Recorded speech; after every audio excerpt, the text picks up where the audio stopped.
Today on Tanaka Homestead, I want to give you an update on my onions and remind you of a very important step when growing them in your garden. Here are all my onions. Planted them back in November, so we're at about the 11-week mark. They've actually done pretty good here in the cold weather. Plenty of sun, plenty of water. Some important things. I just want to go over this real quick. When you're prepping your beds, before you put your onion sets, you want to make sure there's plenty of compost and bone meal because they're heavy feeders. They like those nutrients. The other thing is you want to make sure that the spacing is adequate. I have mine planted about 5 or so, maybe 6 inches apart, probably more like 6. And that's just to allow adequate space so that the onions can grow. If they're too close, they won't get as big.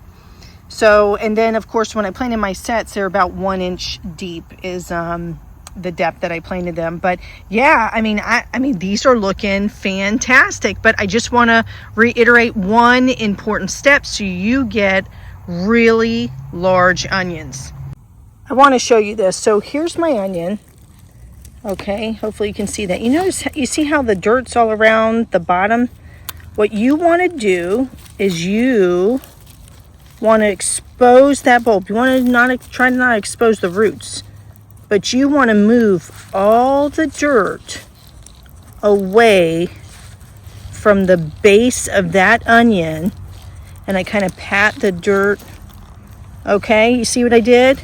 So you want to expose that bulb all the way down to the base so that it kind of sits on top of the dirt like that. And what that's going to do is allow that onion to expand and get bigger. Now, when the dirt's all tightly packed around it, it can certainly restrict the growth. So you don't want to do that. You want to make sure it's exposed just like that. And if you look close enough, I went ahead and did that with all of my onions here. Took forever. Now, do you have to do that? No, but I can tell you from personal experience, there's a huge difference between the size of your onions if you do versus the size of your onions if you don't do that simple step. I just wanted to reiterate that step because, gardening is one of those things, you make a mistake and it's not a small mistake. A lot of times, you have to wait until the next season to recoup or to try it again.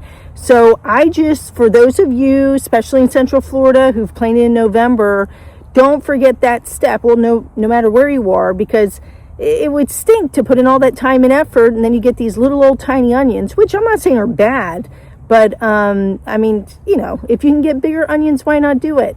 So thank you so much for watching my channel. If you haven't subscribed, please consider doing so, and happy gardening. Bye-bye.